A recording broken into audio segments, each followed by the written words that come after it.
Growing up in Lagos, even then we had fashion. We were always flamboyant.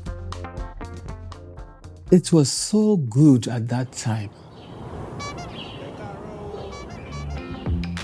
As a child, growing up in the 80s in Nigeria, you see people, beautifully dressed out in Ashoke attires and adire, and they do it in modern ways. They don't just use it in the traditional format, they make it very fashionable. And in the 90s, we started seeing evolution. The Asoebi culture came into being, and lace was the thing then.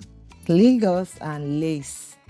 Like everyone wore laces, like everyone. I think there were the heavy ones that were like Gupio-like. We now had the Swiss laces, and then the bit of polyester started coming in. Then we had the very sheer ones that Igbo guys will also make and have their singlets under. It was lace upon lace upon lace.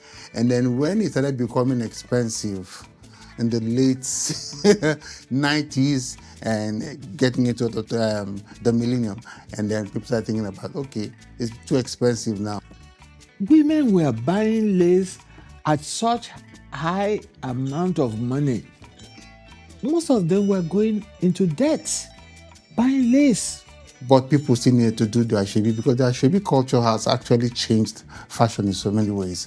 So they decided to resort to Ankara fabrics. We also were getting boxed into Nigerian fabric being Ankara and lace, which is not even original. In the 90s, I loved the 90s because we had this hip hop culture for young people, and it was everything. If you didn't dress like a hip hop head, you were a nobody. You just had to have your crop tops, your baggies, all those stuff. I think that was the beginning of Nigerians and brands.